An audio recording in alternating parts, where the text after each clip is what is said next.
Jake Martinez had always known he was different, not in the usual teenage angst way, but in the very literal sense, that he was the only human in a classroom full of aliens who looked like they'd escaped from a particularly creative fever dream.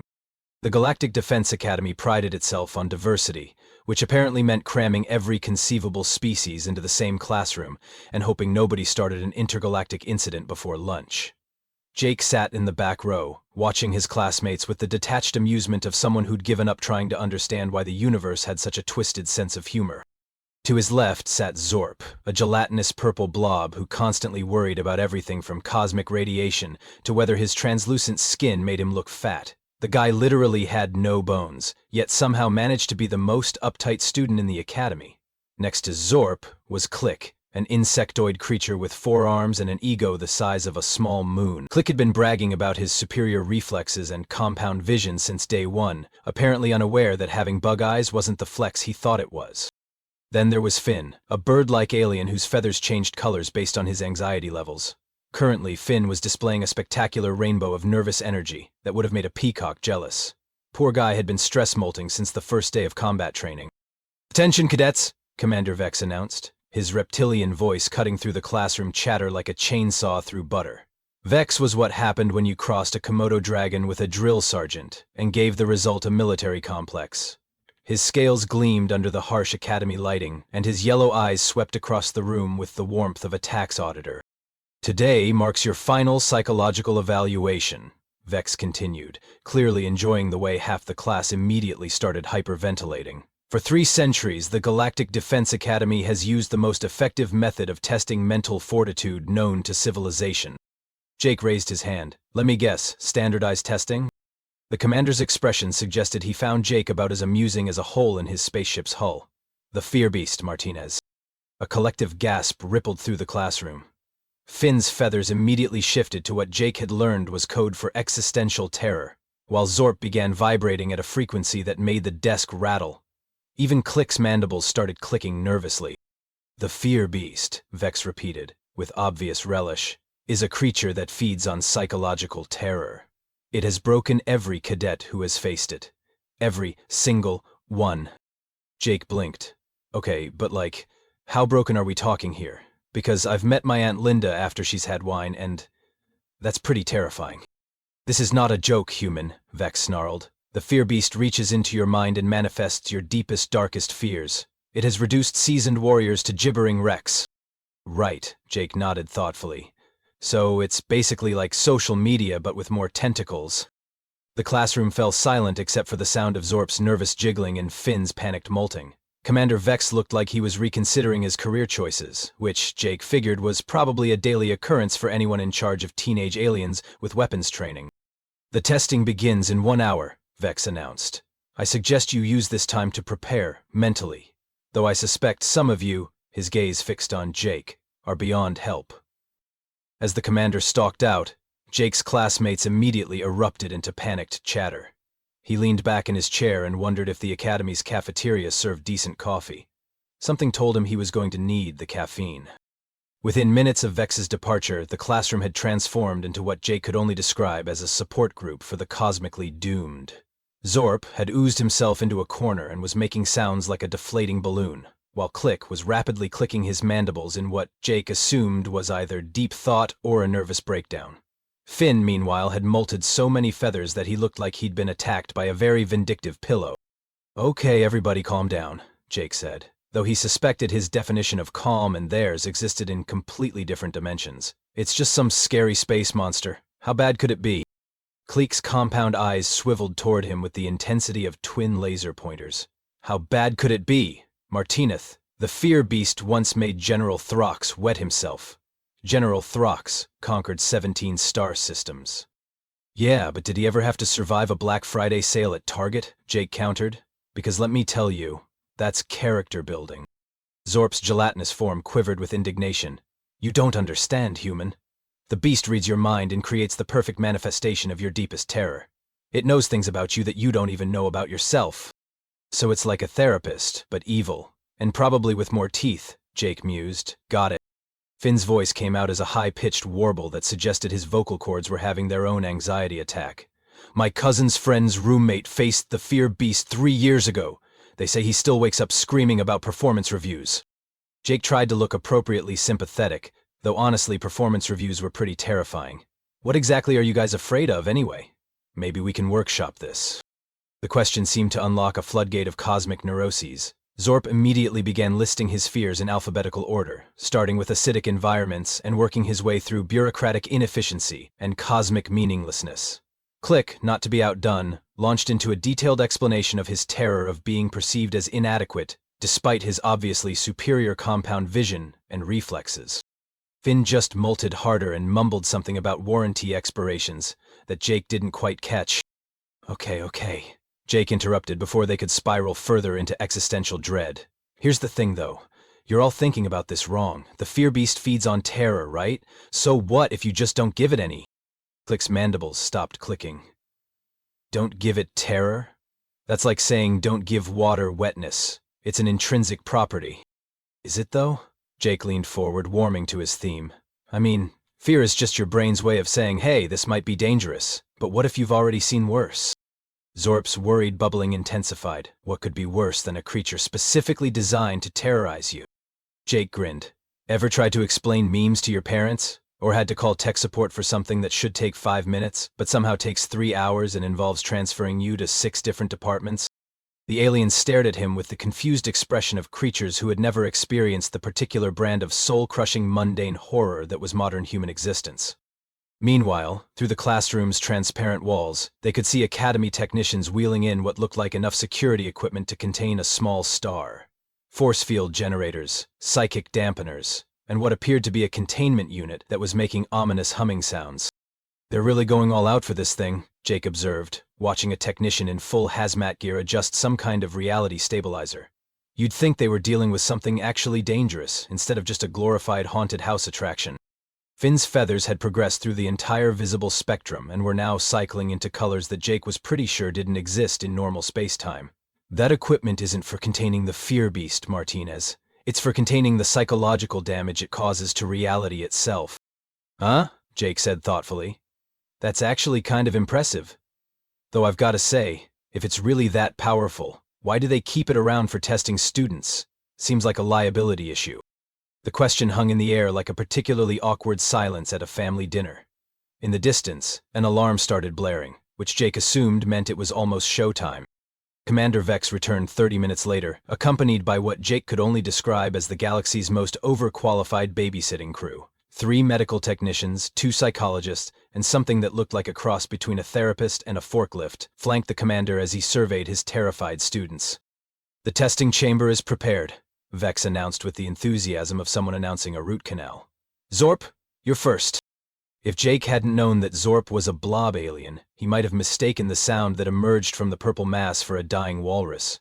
But Commander, I haven't finished my will, and I need to call my insurance provider about existential terror coverage. Now, Cadet. Watching Zorp ooze toward the testing chamber was like watching Jell-O walk to its own funeral. The poor guy was leaving a trail of nervous secretions that the janitor bots were frantically trying to clean up. Jake felt a little bad for him, but also kind of impressed that someone without a spine could still manage to look spineless. The testing chamber door sealed with a hiss that sounded suspiciously like the universe holding its breath. For exactly 17 seconds there was complete silence. Then the screaming started.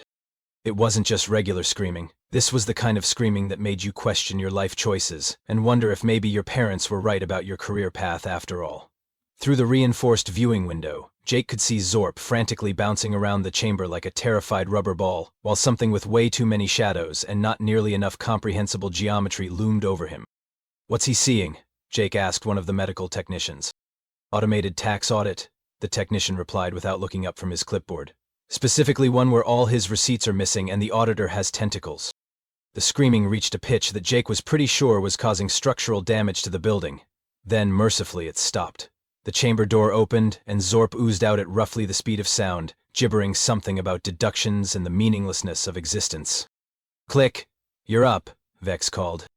Click had been using his forearms to frantically polish his exoskeleton, which Jake assumed was either a nervous habit or some kind of insectoid prayer ritual. I am prepared, Commander. My superior reflexes and compound vision will surely provide adequate defense against... 17 seconds, Jake interrupted. That's my bet. What? I'm betting you last 17 seconds. Same as Zorp. Anyone want to take odds on 15? Cleek's mandibles clicked indignantly. I'll have you know that my species has evolved specifically to detect and respond to threats. My reflexes are… 15 seconds it is, Jake said cheerfully. Click stalked into the chamber with the confidence of someone who had clearly never encountered a monster designed by committee. The door sealed, and Jake started counting. 1 Mississippi. 2 Mississippi. 3 Mississippi. At 14 seconds, the shrieking began. This time it was higher-pitched and involved a lot more clicking sounds, like a very upset typewriter having an existential crisis. Through the window, Jake could see Click frantically scuttling around the chamber on all 6 legs while the fear beast manifested what appeared to be his worst nightmare. Social interaction, the medical technician noted. Specifically small talk at a networking event where everyone remembers his name wrong and he has to explain what his job actually involves. The screaming intensified, and Jake was pretty sure he heard the word synergy being shrieked at frequencies that probably violated several physics laws. 15 seconds after it started, Click burst out of the chamber and immediately began hyperventilating into a paper bag that one of the medical staff thoughtfully provided. Finn, Commander Vex called, and Jake swore he saw the reptilian commander suppressing what might have been amusement. Your turn. Finn had molted so many feathers during the previous 2 demonstrations that he was starting to look like a very anxious chicken. His remaining plumage was cycling through colors that Jake was pretty sure existed only in dimensions where physics went to die. I can't do it, Finn warbled, his voice hitting notes that would have made opera singers jealous. I can't. Breathe, buddy, Jake said, which seemed like the kind of thing you were supposed to say in these situations. In and out, though maybe not too deep because I think you're starting to hyperventilate. Finn wobbled into the chamber like he was walking to his own execution, which, given the track record so far, wasn't entirely inaccurate. The door sealed and Jake resumed his count. This time, the screaming started at 8 seconds and continued for what felt like several geological ages. Through the window, Jake watched Finn ping-pong around the chamber like a very panicked pinball, while the fear beast apparently subjected him to whatever bird aliens considered the worst possible fate. Warranty expiration, the medical technician reported, sounding almost bored at this point. Everything he's ever owned. Simultaneously. Cars, appliances, life insurance, cosmic radiation shielding, all voided due to fine print. When Finn finally emerged from the chamber, he was making sounds like a smoke detector with trust issues and had molted down to what appeared to be his underwear feathers. Commander Vex turned to Jake, his yellow eyes gleaming with what could charitably be called anticipation, and more accurately, be described as sadistic glee. Martinez, your turn. Jake stood up, stretched, and cracked his knuckles. Finally, I was starting to get bored. The silence that followed was so profound that Jake was pretty sure he could hear the expansion of the universe. Even the fear beast seemed to pause its reality-warping activities to process what it had just heard. Did he just say he was bored? Clake whispered. Jake grinned and walked toward the chamber. Let's see what this thing's got.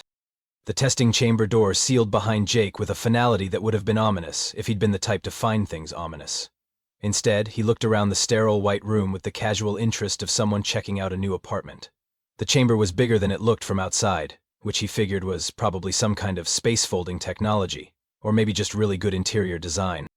Okay, Jake said to the empty room. I'm here. Where's the scary monster? The temperature dropped about 20 degrees in the span of a heartbeat. The lights dimmed to that particular shade of foreboding that horror movie directors spent years perfecting. In the corner of the chamber, shadows began to writhe and coalesce into something that definitely hadn't been there a moment ago. Jake watched with interest as the fear beast took shape. It was like watching someone assemble a nightmare from a kit, except the kit had been designed by someone with severe issues and access to way too many tentacles. The thing that emerged was roughly humanoid, if humans were the size of grizzly bears, and had been designed by a committee of serial killers with an emphasis on teeth. Jake said thoughtfully. You're actually kind of impressive. I was expecting something more like a giant spider or maybe a clown. The tentacles are a nice touch, though. Very Lovecraftian. The fear beast paused in its reality-warping manifestation process. If Jake had to guess, he'd say it looked confused, which was probably not an expression it got to wear very often. After a moment, it resumed its menacing posture and let out a roar that sounded like a freight train having an argument with a tornado. Yeah?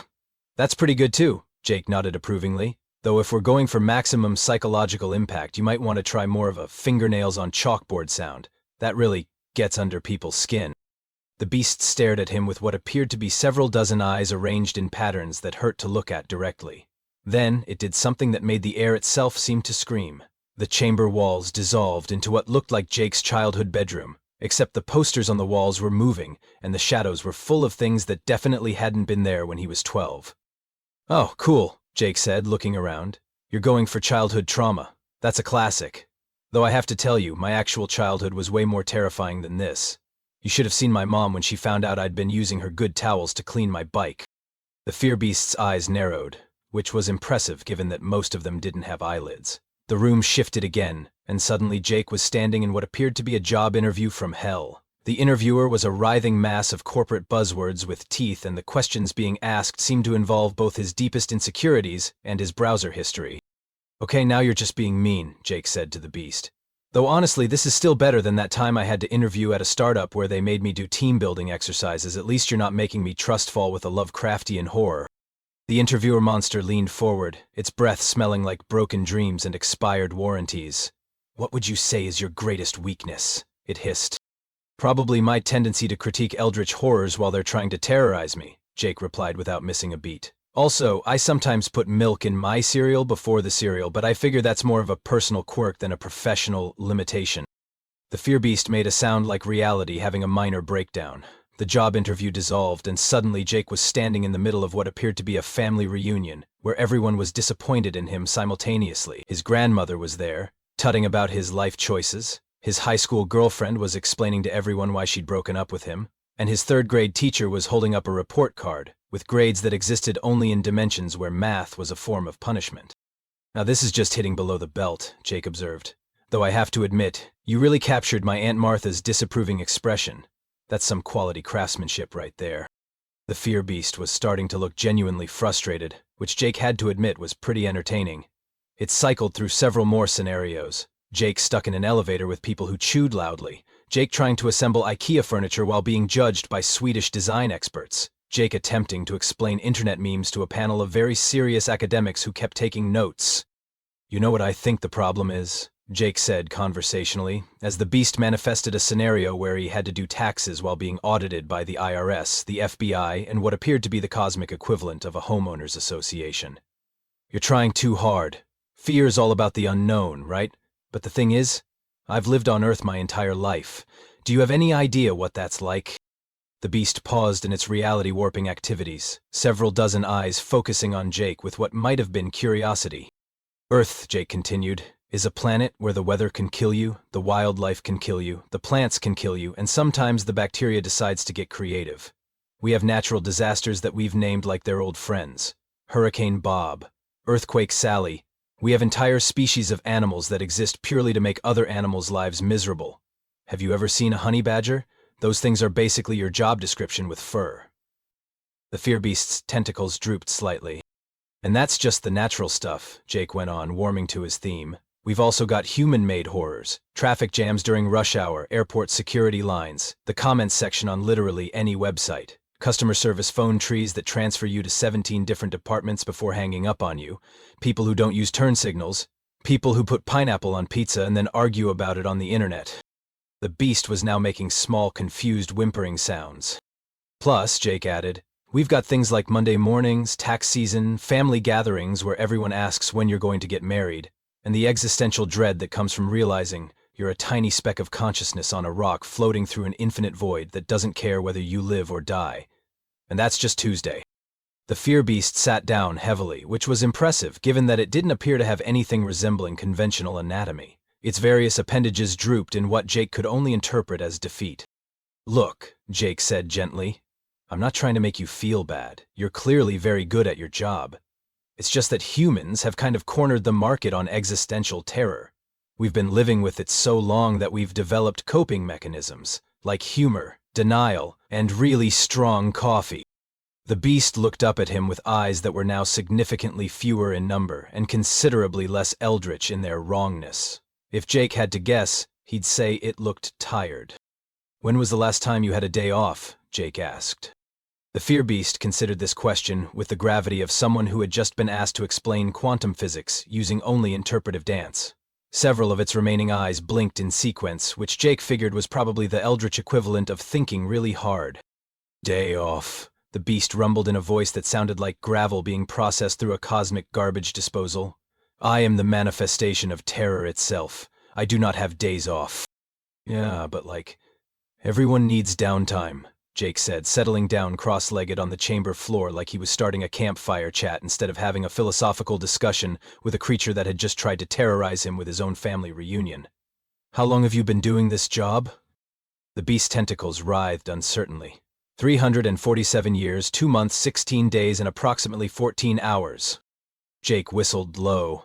Dude, that's not a career, that's a prison sentence. No wonder you're tired. You've been working overtime for over 3 centuries without so much as a weekend break. That's gotta be rough on the psyche. Do you even have a psyche? I mean, what do you do for fun? The question seemed to short-circuit something fundamental in the beast's cosmic horror programming. It stared at Jake with an expression that suggested the concept of fun was about as foreign as the idea of scheduling a dentist appointment with a black hole. Fun, it repeated, the word coming out like it was trying to pronounce something in a dead language. You know, hobbies. Things you enjoy. Relaxation. Please don't tell me you've been doing nothing but scaring teenagers for 3.5 centuries without any personal time. The silence that followed was the kind of quiet that happens when someone realizes they've been living their life wrong for several hundred years. Jake reached into his uniform pocket and pulled out what the Academy cafeteria optimistically called a granola bar, but which more closely resembled compressed cardboard with delusions of nutrition. Here, he said, breaking it in half and offering a piece to the beast. You look like you need a snack. It's terrible, but in a comforting way. Like most Earth food. The fear beast stared at the offered granola bar like Jake had just handed it a live grenade made of pure mathematics. I do not consume physical sustenance. I feed on terror and psychological anguish. Right, but when was the last time you actually enjoyed a meal? Jake asked. I mean, terror's gotta get old after a while. It's like eating the same thing every day for centuries. No wonder you look miserable. The beast accepted the granola bar with a tentacle that had sprouted what appeared to be taste buds. It took a cautious bite, and its expression shifted through several dimensions of surprise before settling on something that might have been wonder, if wonder could be expressed through eldritch geometry. This is surprisingly adequate, the beast admitted, though it tastes of existential compromise and artificial flavoring. Yeah, that's pretty much the essence of human cuisine, Jake laughed. We've perfected the art of making food that's simultaneously disappointing and oddly satisfying. It's like our whole civilization in snack form.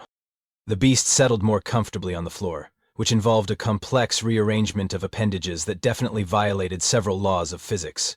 You are not afraid of me, it observed, and for the first time since Jake had entered the chamber, it sounded more curious than menacing. Should I be? Jake asked. I mean, you're clearly very good at the whole cosmic horror thing. The tentacles are top-notch, the reality warping is impressive, and you've got that otherworldly roar down to an art form, but you're also just doing your job, right? It's not personal.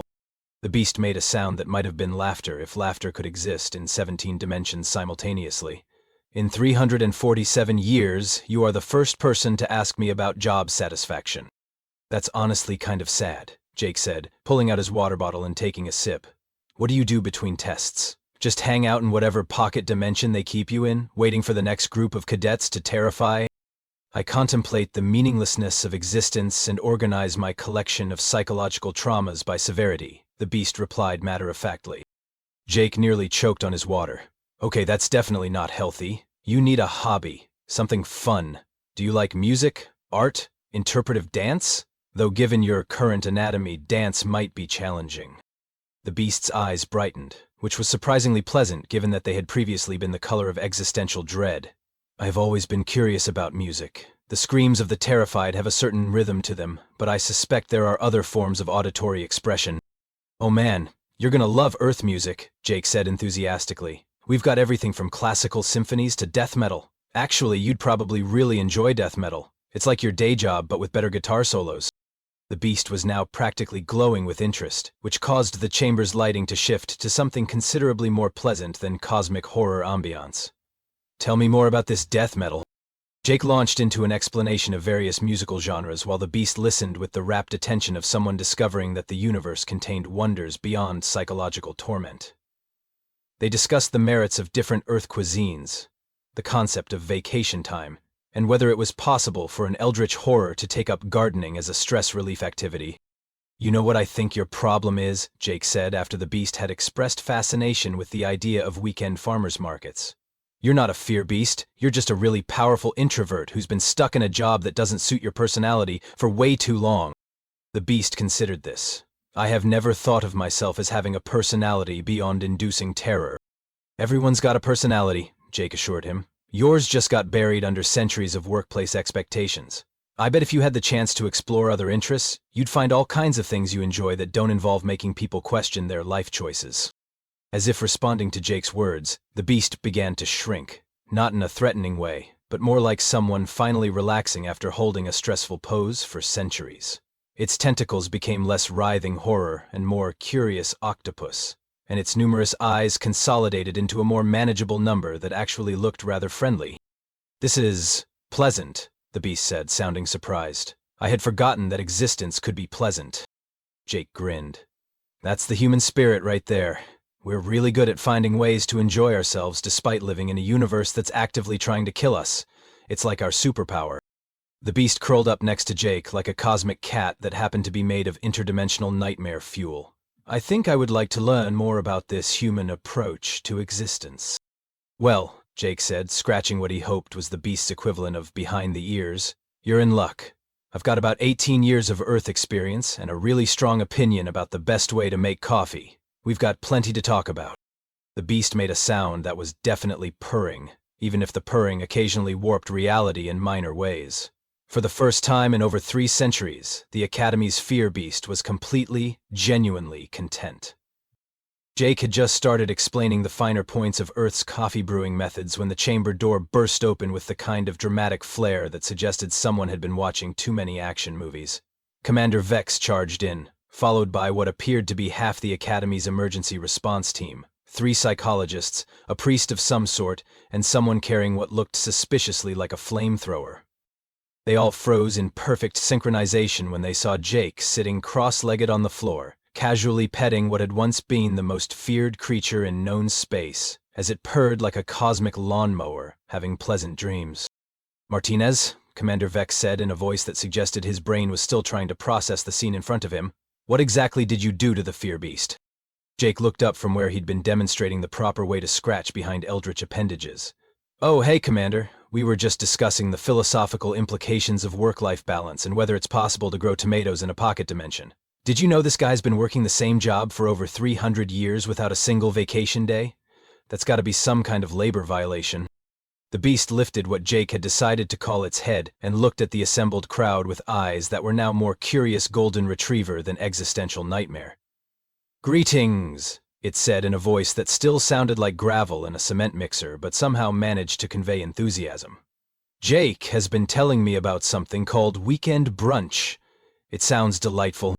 One of the psychologists made a sound like a deflating balloon. The priest started muttering what sounded like prayers in several different languages simultaneously. The guy with the flamethrower just stared. Commander Vex's eye began twitching in a way that suggested he was reconsidering not just his career choices but possibly his entire existence. "The fear beast," he said slowly, "is discussing brunch." "Yeah, it turns out he's actually really interesting once you get past the whole cosmic horror thing," Jake explained. "We've been talking about music theory and sustainable agriculture. Oh, and he wants to try pizza. Apparently psychological terror doesn't have a lot of flavor variety." The beast nodded enthusiastically, which caused several of the emergency response team to take involuntary steps backward. Jake has explained that humans have developed something called comfort food as a coping mechanism for existential dread. I find this concept fascinating. "It wants to try pizza," Vex repeated in the tone of someone whose worldview was crumbling like a house of cards in a hurricane. "Chicago style," the beast added helpfully. "Jake says it's more of a casserole than a pizza, but that the controversy surrounding this classification is part of the human experience." Dr. Hendrick, the Academy's chief psychologist, stepped forward with the cautious movements of someone approaching a sleeping volcano. "Fear beast, you are supposed to terrorize the cadets, not discuss deep dish pizza with them." The beast's expression shifted to something that Jake was learning to recognize as its version of embarrassment. I apologize, Dr. Hendrick, but Jake has shown me that there are many interesting aspects of existence beyond inducing psychological trauma. Did you know that humans have created an entire art form based on making beverages with steamed milk? They call it latte art. It's really quite impressive, Jake added. He picked up the concept immediately. I think he'd be great at it once he figures out how to operate an espresso machine without warping reality. Commander Vex sat down heavily on what Jake hoped was a chair and not just a conveniently shaped piece of space-time. In 30 years of military service, I have never encountered a situation quite like this. Look on the bright side, Jake said cheerfully. You've got a fear beast who's discovered job satisfaction and wants to explore new career opportunities. That's got to count for something in your performance review. The beast perked up at this. Career opportunities? Jake mentioned something called life coaching. I believe my centuries of experience with psychological assessment could be quite valuable in a more positive context. You want to become a life coach, Vex said flatly. Or perhaps a therapist, the beast mused. Jake says humans often benefit from talking through their fears rather than simply being overwhelmed by them. It sounds much more fulfilling than my current position. Dr. Hendrick was now taking notes at a speed that suggested either intense scientific interest or a complete mental breakdown. This is unprecedented. The psychological profile we've established for the fear beast over centuries of testing has been completely reformed. Reformed is a good word, Jake agreed, though I prefer to think of it as him finally getting the chance to explore his potential. Everyone deserves the opportunity to grow, even interdimensional horror monsters. The beast made its purring sound again, which caused several of the monitoring instruments to register readings that probably violated the laws of physics in interesting ways. Jake has taught me that growth and change are fundamental aspects of conscious existence. I had not previously considered that these concepts might apply to me. Commander Vex rubbed his temples in a gesture that Jake recognized from his own teachers back on Earth. So what you're telling me is that instead of breaking our human cadet psychologically, the fear beast has experienced a career awakening and wants to open a coffee shop. Well, when you put it like that, it sounds kind of ridiculous, Jake admitted. But yeah, that's basically it. Though he's also interested in gardening and maybe learning to play the guitar. The beast nodded eagerly. Jake played me something called classical guitar on his communication device. The harmonic structures are remarkably sophisticated, much more complex than screaming. One of the medical technicians cleared his throat nervously. Commander, what do we do now? Our entire final examination protocol is based on the fear beast terrorizing students into psychological breakdown. If it wants to discuss music theory instead, we adapt, Commander Vex said with the weary resignation of someone who had just realized his job had gotten significantly more complicated. Martinez, congratulations. You've passed your psychological evaluation by completely reforming our evaluator. I'm not sure whether to promote you or have you studied by the xenopsychology department. Why not both? Jake suggested, though I should mention he's probably going to need some time off to adjust to his new outlook on existence. Maybe start with a long weekend and see how he handles it. The fear beast looked up at Commander Vex with an expression that managed to be both hopeful and terrifying. Jake mentioned something called paid time off. Could this be arranged? The silence that followed was broken only by the sound of Dr. Hendrick's stylus snapping under pressure, and someone in the back muttering what sounded like prayers to several different deities. Finally, Commander Vex stood up and straightened his uniform. Martinez, report to my office in 1 hour. We need to discuss your assignment as humanity's first galactic diplomatic liaison. Apparently, if you can turn our most feared psychological weapon into a potential barista, you might actually be qualified for interspecies relations. Jake grinned and gave the beast one final scratch behind what he'd decided were its ears. Hear that, buddy? Looks like we're both getting career opportunities. The beast made a happy sound that only caused minor distortions in local space-time. This has been the most pleasant conversation I have experienced in over 3 centuries. Thank you, Jake. Don't mention it, Jake said, standing up and brushing dust off his uniform. Everyone deserves the chance to find their passion, even if it takes a few hundred years to figure out what that is. As Jake walked toward the chamber exit, the fear beast called after him. Jake, when you return, could you perhaps explain this concept you mentioned called streaming services? I am curious about something called binge-watching. Jake paused at the doorway and looked back at the creature that had spent centuries terrorizing students and was now eager to learn about Netflix. Absolutely. We'll start with something light, maybe a cooking show. Commander Vex watched Jake leave, then looked at the fear beast, which was now humming what sounded like an attempt at the tune Jake had played earlier, albeit in frequencies that made reality itch slightly. I have a feeling, Vex muttered to himself, that this academy is about to become a very different place. The beast looked up brightly. Commander Jake mentioned that humans often celebrate new friendships with something called pizza parties. Might this be possible to arrange? Commander Vex closed his eyes and wondered if it was too late to transfer to a nice, quiet posting monitoring space rocks. I'll see what I can do. And that's how Jake Martinez became the galaxy's most unlikely diplomat. The Fear Beast discovered the joy of Casual Friday, and the Galactic Defense Academy had to completely redesign their psychological evaluation process to account for the possibility that their test subjects might accidentally adopt the test. It was, Jake reflected as he headed to Commander Vex's office, a pretty typical Tuesday.